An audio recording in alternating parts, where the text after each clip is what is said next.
Este programa é um oferecimento de EMS. EMS Genéricos, a maior linha de medicamentos do Brasil. E Rede Familiar, saúde para toda a família.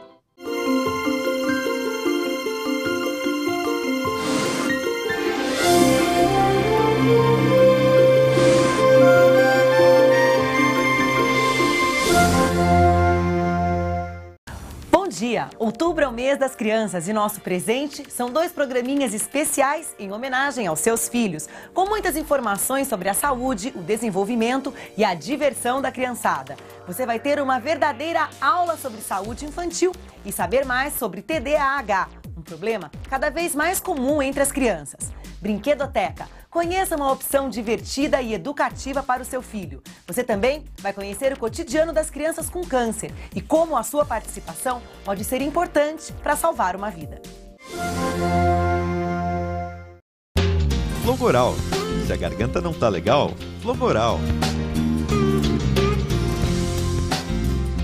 Se persistirem os sintomas, o médico deverá ser consultado. Flogoral é um medicamento. Seu uso pode trazer riscos. Procure o médico e farmacêutico. Leia a bula.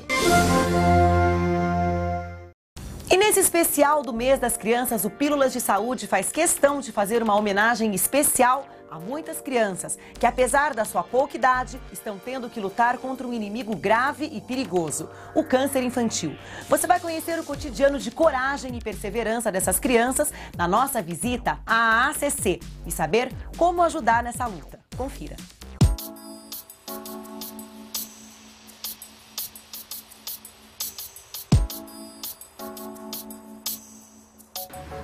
Hoje o programa Pílulas de Saúde está na AACC, um lugar que dá apoio às crianças com câncer. E hoje, no nosso programa especial do Dia das Crianças, a gente vai visitar essa associação e mostrar que para essas crianças o maior presente para esse dia é a cura para uma doença tão cruel. Vem comigo. Bom, e agora a gente está aqui ao lado da Helena Wolff, que é gerente-geral da AACC, que vai explicar um pouquinho da história dessa fundação e outras dúvidas que a gente tem e vai esclarecer para você aí de casa. Me conta uma coisa, como que começou a história da AACC? A AACC nasceu através do Dr. José Marcos Rota, que é um neurocirurgião, e a dona Vanir Cavalcante Rota, sua esposa. Tanto a relação entre 2 seres humanos como a relação médico-paciente se baseiam na mesma coisa, ou seja, confiança mútua. Eles tiveram um filho, o Tiago Cavalcante Rota, que teve câncer quando ele tinha 4 anos. Isso foi em 1983. Então o Tiago esteve internado, tanto aqui quanto ele teve que ir para os Estados Unidos, fazer um tratamento lá. E quando, infelizmente, o Tiago não conseguiu sobreviver. Então ele morreu em 84. E em abril de 85, a dona Vanir e o Dr. Rota, junto com alguns amigos, fundaram a AACC, que inicialmente era uma casinha muito pequenininha e que foi crescendo nesses 26 anos. E quais são os serviços que vocês prestam aqui na AACC? Basicamente, a gente tem a questão da hospedagem, né, de abrigo, de alimentação e de estadia das pessoas que moram fora de São Paulo. Então, as crianças que têm câncer e que estão fazendo tratamento em São Paulo, nos diversos hospitais de São Paulo, eles têm que ficar aqui por um tempo, né? E eles vêm de várias cidades do país, de vários locais do Brasil e também de fora da América Latina, alguns países da América Latina. A gente oferece, então, as refeições, a hospedagem e, além disso, uma estrutura, né, de assistência social, então, assistente social e psicólogas, para que as mães e as crianças possam lidar com a doença nesse momento. Então, eles vão fazer tratamento nos hospitais de São Paulo, fazem suas refeições na AACC e à tarde eles vão para a escolinha para ter um apoio educacional, um apoio pedagógico, né, um acompanhamento pedagógico para que quando eles voltem para suas cidades eles possam acompanhar o ritmo das escolas. Agora me explica um pouquinho, como é que é essa luta contra essa doença? Como é que você sente que essas crianças reagem aqui na associação? A luta é bem difícil, né? Porque isso abala a família inteira. Então, um tratamento de câncer, por exemplo, de uma criança que mora em Belém do Pará, né? Isso exige que ela venha para cá junto com a sua mãe. Às vezes ele tem um irmão que fica lá e um pai que fica lá. Então, imagine uma mulher que está 2 anos longe da família. Então, isso acarreta várias consequências. Então, é uma desestruturação mesmo da família. A ACC procura dar um apoio nisso e juntar, na verdade, as pessoas que têm essa mesma condição, né? Estão passando por essa mesma dificuldade e acabam dando apoio umas às outras. Então, além das psicólogas, assistentes sociais que a gente oferece como apoio, elas mesmas, entre elas, acabam, umas com as histórias das outras, acabam aprendendo, né? As crianças, elas têm essa conscientização do que é a doença, desse processo que elas estão passando, da perda do cabelo? Você acha que existe essa identificação por elas estarem num espaço onde as outras crianças também estão se tratando? O que eu sinto é que elas estão num espaço onde elas brincam o tempo todo. Raramente eu vejo uma criança amuada num canto, só quando elas têm um problema com o tratamento mesmo, as reações aos tratamentos. E normalmente elas brincam na boa. Eu acho que elas sentem a dificuldade de algumas coisas que elas não podem fazer, algumas limitações ou de alimentação, algumas coisas assim. E o que elas sofrem com o tratamento. Queda de cabelo, aqui elas não têm grande problema. O que elas vão sofrer mais é quando elas saírem daqui e forem para as casas ou para os espaços, ou principalmente para as escolas, né? Esse é uma questão que a gente precisa olhar muito, que é como essas escolas e essas pessoas fora daqui recebem essas crianças. Aqui elas estão iguais, né? Então, o que eu sinto é que elas se sentem bem enquanto estão aqui e talvez sintam esses efeitos colaterais dos tratamentos, aí sim. Bom, a gente sabe que quem sofre muito com isso são, na verdade, os pais. E a associação, de repente, tem um papel muito importante, porque vocês acolhem e vocês... você estava até me comentando que tem alguns serviços que vocês gostariam que os pais prestassem para distrair a cabeça e tirar um pouquinho isso da consciência. Como é que vocês colaboram com isso? O que a gente procura é, na verdade, trazer voluntários ou profissionais voluntários, né, que possam ensinar esses pais ou oferecer alguns momentos para eles, tanto de lazer, cultura, entretenimento, como também de atividades que possam ajudar na geração de rendas, né? Porque a gente não tem só famílias de baixa renda, a gente tem famílias de todos os níveis, mas tem algumas que podem usar o tempo que estão aqui para aprender e fazer alguma coisa que depois possa reverter em renda familiar, né? Essa é uma preocupação que a gente tem, principalmente para tirá-los dessa agonia, dessa situação. Então, pensar em outra coisa, aprender, isso acho que é bastante importante para eles. A gente traz esses profissionais. Agora, só para finalizar, eu gostaria de saber como que essa associação se sustenta. A gente sabe que tem o bazar, quando as pessoas fazem muitas doações, mas existe outra fonte de renda? O bazar é a principal fonte de renda. Durante o ano nós fazemos alguns outros bazares, então agora a gente deve ter 6 e 7 de outubro o bazar, que a gente chama de Coração de Criança, que é do Dia da Criança. Isso traz bastante recurso para a gente tem doadores, né? Doadores espontâneos que ligam para a gente e se propõem a fazer uma doação diretamente, ou a gente tem uma central de doações que faz as ligações e pede essas doações. Então, basicamente, doadores. Então, não tem nenhum doador fixo, não tem nenhum padrinho, nenhum patrocínio. A gente sobrevive dessas doações. Bom, tá aí o recado dado pela Helena, que acima de tudo doa o coração dela aqui na ACC. Então hoje eu vou falar de um tema bastante interessante, chama temperamentos. O que é temperamentos? A gente tem que lembrar de temperos. Nós temos 4 tipos de criança e é legal a gente tentar reconhecer como é que é a nossa criança. Nós temos o primeiro temperamento que a gente chama de melancólico. É uma criança às vezes um pouco mais tímida, um pouco mais chorosa. E a gente tem aquele arquétipo daquele desenho bem antigo do Hard, ó Deus, ó vida. Então normalmente o melancólico é uma criança bastante sensível, mas que quando bem trabalhada ao longo dos 7 primeiros anos da vida, ela é uma criança que vai se doar de uma maneira muito profunda para o mundo.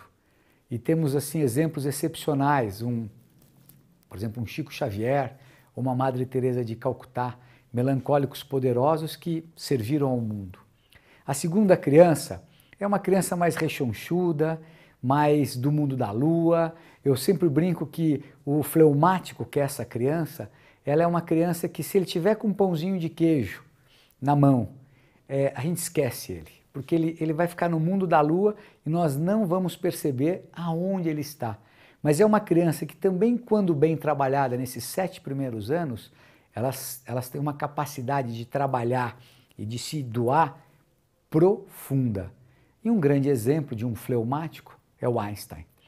Por quê? Ele se absorveu tanto na teoria da relatividade que ele foi capaz de se alimentar daquilo que ele estava desenvolvendo. O terceiro tipo de criança é a criança que todo mundo ama. É aquela que chega, oi pai, oi tio, oi tia. Ele é extremamente simpático, ele é extremamente alegre, ele é extremamente sedutor e ele vai de um tipo apolíneo, maravilhoso, sei lá, extremamente endeusado, como um Brad Pitt, ou nós podemos ter um tipo como o Jô Soares, que apesar de ser gordinho, ele é leve, ele é simpático, ele é maravilhoso. Então a gente vê essa oscilação desses perfis, mas normalmente o sanguíneo são as pessoas que nos encantam e encantam o mundo. E o quarto tipo, eu posso falar bem, porque eu tenho 2 filhas e eu participo desse grupo, são os coléricos. Então os coléricos inicialmente é aquela criança clássica no shopping, que o pai quer ir para a direita, a mãe para a esquerda, e ele fica no meio e fala, não vou para nenhum dos lados, e perde o fôlego e bate a cabeça. Então, normalmente, o colérico é a criança mais difícil de se lidar, mas ela, normalmente, gosta de que a autoridade ou que a palavra que chegue a ela seja de uma forma forte e amorosa. E os coléricos são as pessoas que, normalmente, direcionam o mundo. Temos desde um Alexandre o Grande até o Winston Churchill, aquele grande general inglês. Então, para terminar, o grande ser que foi capaz de resumir essas 4 qualidades, só teve um na humanidade. E esse eu não preciso mencionar, porque ele fez um grande sacrifício por todos nós. O transtorno de déficit de atenção, ou hiperatividade, como é conhecido, é um assunto cada vez mais comentado entre pais e profissionais da educação. Você sabe o que isso significa e como pode afetar o seu filho? Olha só a entrevista que nós fizemos para você. O transtorno de déficit de atenção e hiperatividade, o TDAH, é considerado um transtorno neurobiológico pela Organização Mundial da Saúde. A criança não consegue prestar atenção nas atividades e brincadeiras, nos detalhes e com frequência não escuta quando falam com ela. Não gosta de se envolver em atividades de longa duração e não termina o que começa. Se distrai facilmente, perde e esquece as coisas do dia a dia, tem dificuldade de se organizar. E a agitação pode ou não estar presente. Comportamentos que acabam interferindo no desempenho escolar dela e nas relações sociais. Existem críticas em relação a esse diagnóstico de transtorno de déficit de atenção e hiperatividade. Uma das críticas é a respeito da medicalização dessas crianças. Um estudo recente de psiquiatras concluiu que 75% das crianças e adolescentes que tomam remédios para déficit de atenção não tiveram diagnóstico correto. A Pevitin apresenta Apetitosos. Os alimentos devem ser oferecidos para a criança aprender a gostar desde cedo. Se houver recusa no primeiro contato, insista outras vezes, pois novos alimentos têm sabores diferentes que as crianças passam a apreciar com o tempo. Abra o apetite com a Pevitin BC. É um medicamento, seu uso pode trazer riscos. Procure o médico e o farmacêutico. Leia a bula. Vitforte apresenta as vitaminadas. Vitforte contém vitaminas e sais minerais que cuidam da sua dieta. Vitforte apresenta hoje a vitamina C.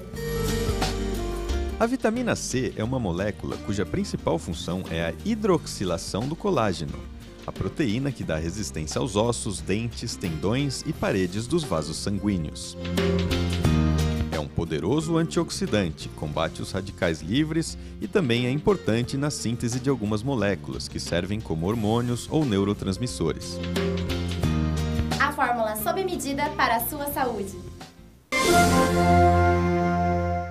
Muita gente comenta que hoje em dia a infância parece que acaba mais cedo. E um dos motivos é essa tendência de a criança imitar os adultos na forma de se comportar, de se vestir e até de se maquiar. Mas você pode ajudar os seus filhos a cultivar a vaidade sem desrespeitar a sua idade. Fomos até um salão infantil e mostramos como isso pode ser feito. Olha só. Só papai e mamãe sabem a dor de cabeça que é levar a criançada para cortar o cabelo. Mas a Funny Hair achou a solução. E aqui, a criança se diverte enquanto o profissional corta o cabelo. E você vai descobrir por quê. Vem comigo.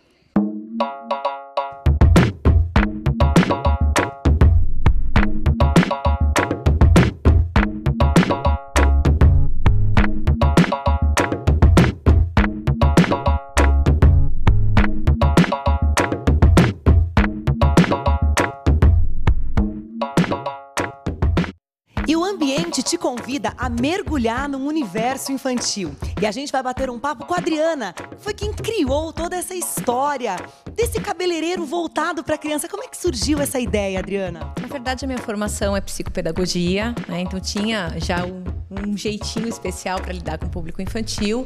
E eu tinha necessidade realmente por conta dos meus filhos. Meu filho muito pequeno, muito trabalho. Então, na verdade, desenvolvi algo específico para o meu filho, né?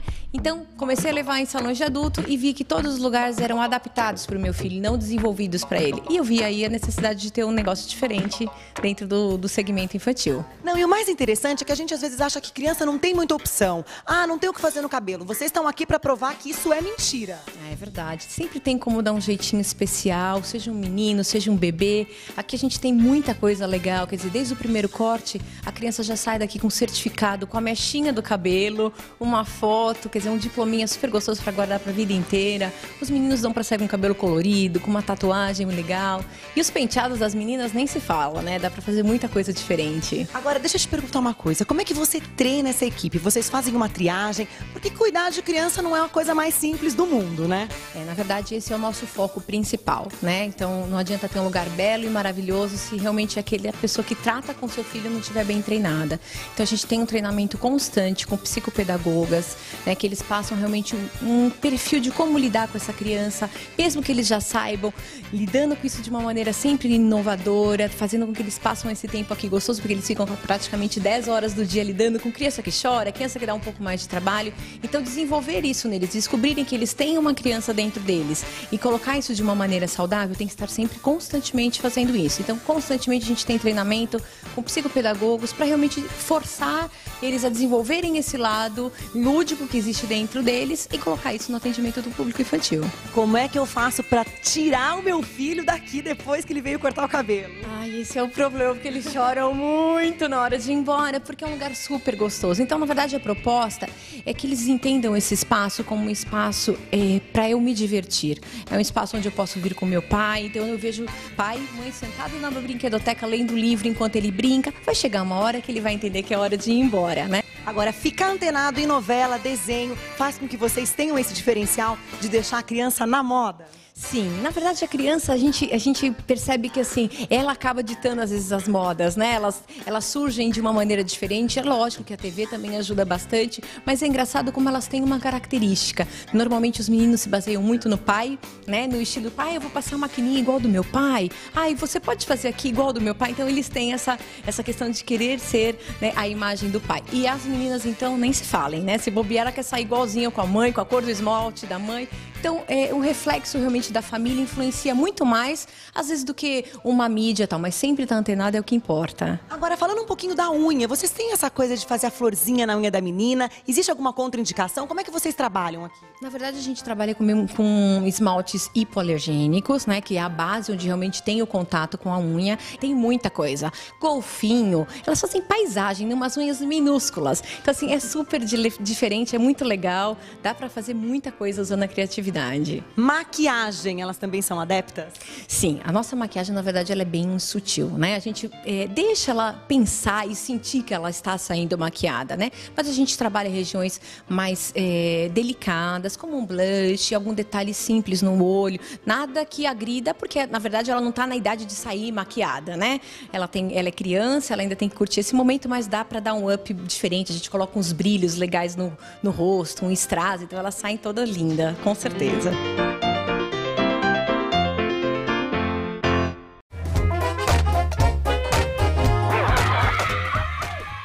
As crianças passam cada vez mais tempo dentro de casa, com os olhos grudados nos joguinhos eletrônicos ou na tela do computador. e acabam se esquecendo de atividades simples, artísticas, manuais, que são super importantes para o desenvolvimento. Olha, são atividades bacanas que os pais podem fazer junto com os filhos. Sassá, que bom estar do seu lado. Obrigado pelo convite mais uma vez. Não, você traz sempre assim essa cor, essa criatividade que é fundamental. E hoje em boa companhia. Estamos aqui com vários aprendizes. É isso aí. Agora, a tua proposta desse artesanato, que sempre tem um conteúdo pedagógico, educativo. No caso desse mistério, que eu não sei o que ele vai aprontar aqui hoje, esse mistério parece que é uma proposta de olhar de forma diferente os materiais? Como é que é isso? Exatamente, assim, é ver de uma forma diferente, né? Por exemplo, aqui nós vamos utilizar O que é isso aqui, pessoal? Chapeuzinho de festa, não é? Só que hoje ele vai ter uma função diferente do que um chapéu de festa, né? Então, assim, na verdade é esse olhar. Então, ele só serve para festa? Não, ele serve para outras coisas também. Então, aí a gente vem estimular então a criatividade das crianças, a reutilização do material de uma outra forma, né? Na verdade, aqui é festa. Hoje é festa porque nós estamos aqui todos juntos, né? Mas a gente vai aproveitar o chapeuzinho de um outro tipo de festa. Olha, e pro papai e pra mamãe que estão lá do outro lado, vai, o que ele vai precisar? Então, exatamente isso também é outra dica legal, porque assim, são materiais fáceis, né, de baixo custo, e provavelmente sempre sobrou de uma festinha ou outra que você fez lá, sempre tem em casa, não é verdade? Maravilha, então eu tô vendo que é uma bexiga, um chapeuzinho de festa. Papéis, pode ser crepom, papel colorido, durex, vocês vão ver. Então, ó, a Júlia vai encher a bexiga pra gente, tá bom?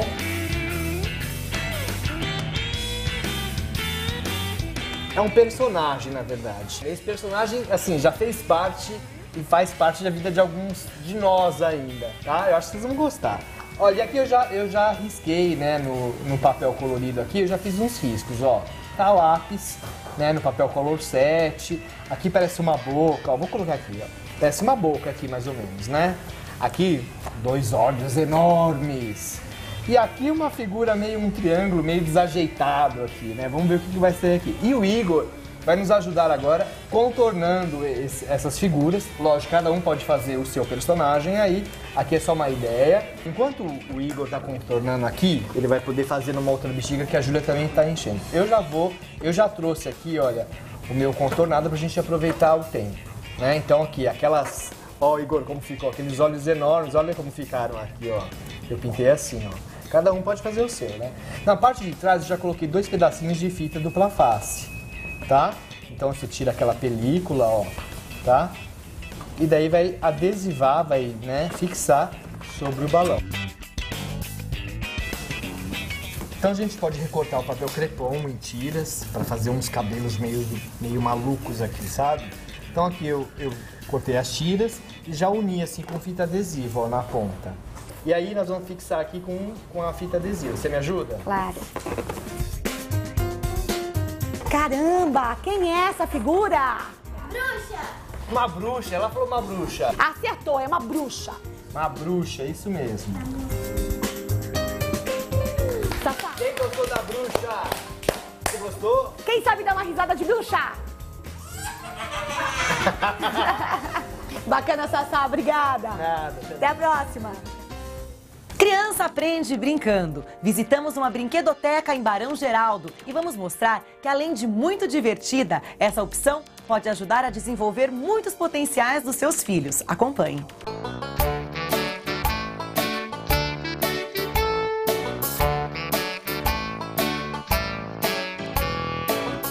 Bom, e pra gente entender um pouquinho mais do Espaço Bumerangue, eu tô aqui com a Marcela, que é sócio-proprietária e que sabe tudo de criança. Marcela, como é que funciona esse espaço? A brinquedoteca é um espaço bastante plural. A gente pode tanto ter a criança que vem passar uma hora, como temos as crianças que passam dias da semana, complementam o período escolar. Então elas fazem o período da manhã ou da tarde com a escola e complementam aqui. Aqui elas vão resgatar um pouco daquela tranquilidade da casa, né? O espaço tem um pouco disso e tem também as atividades com os brinquedistas, que é a nossa equipe de monitores, que são formados em diversas áreas. Tem gente de artes cênicas, tem gente de artes plásticas, tem músicos, tem diversas áreas que contribuem justamente para esse desenvolvimento da criançada. E vocês estimulam, além da brincadeira, essa coisa de você preparar o brinquedo e formar peças de teatro? Como é que funciona? Então, nós temos um pouco de tudo. A gente tem as oficinas culturais que elas trabalham determinados temas. Então, tem uma oficina cultural que é de confecção de brinquedos, é de fazer as brincadeiras também. A gente trabalha muito com resgate de brincadeiras antigas. Temos oficinas de patins, temos oficinas de xadrez. Então a gente tenta resgatar com o lúdico todo esse desenvolvimento cognitivo, socioafetivo. Agora, uma coisa que eu achei muito bacana aqui da Brinquedoteca é que a criança pode vir fazer a lição de casa. Tira essa preocupação da cabeça da mãe? Também, porque o que a gente tem visto com as mulheres trabalhando é que o acompanhamento da lição às vezes fica para a noite, quando a criança está cansada. Então a gente oferece que essa criança que complementa o horário aqui, que ela possa fazer também a lição de casa com um brinquedista, que todos têm nível universitário, que eles possam acompanhar, ver o que a criança está fazendo. Agora, uma coisa muito bacana, que você também tem uma área externa, onde as crianças podem ter mais um pouquinho de contato com a natureza, grama, areia. É verdade. Até um pouco, algumas crianças nem estão mais acostumadas com esse ambiente. A gente tem a casa aqui, que tem todo um espaço, tem quadra, tem as salas temáticas, e temos o parque anexo, que é um parque arborizado, que tem arvorismo, tem tirolesa, tem brincar na areia, o tanque de areia, tem a gangorra, o balanço, para a criança resgatar esse brincar mais livre, né? Já que a gente não pode mais brincar na rua, que a gente possa trazer isso para dentro do ambiente que a criança está. E vocês estimulam que tipo de coisa? Vocês fazem desenho? Vocês fazem fantoche? A gente faz um pouco de tudo, assim, e é muito espontâneo também, porque vem um grupo de crianças que tem mais afinidade com determinada brincadeira, aí tem uma outra criança que traz uma outra atividade, aí elas podem pintar com tinta, elas podem ficar descalças, elas podem fazer atividades manuais, elas podem fazer diversas coisas.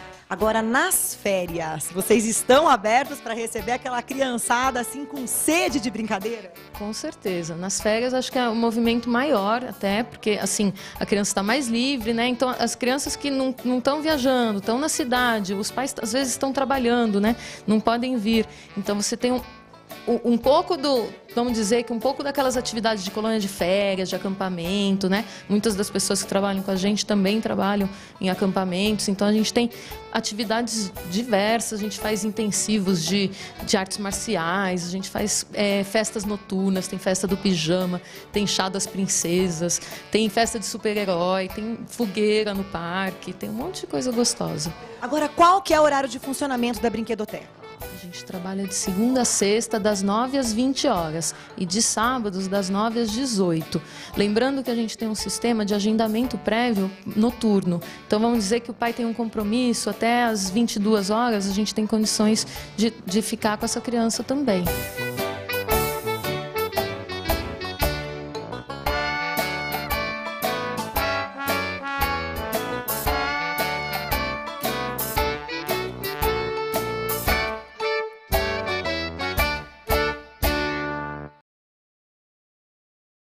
O programa Pílulas de Saúde fica por aqui. Não perca o nosso segundo especial sobre crianças no próximo domingo, às 9h30, aqui no SBT.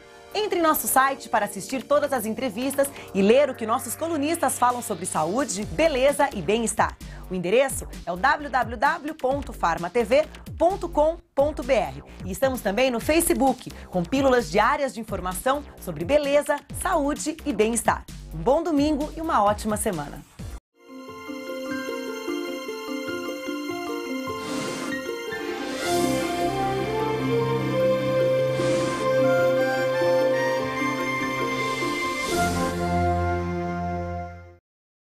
Este programa foi um oferecimento de EMS Genéricos, a maior linha de medicamentos do Brasil, e Rede Familiar, saúde para toda a família.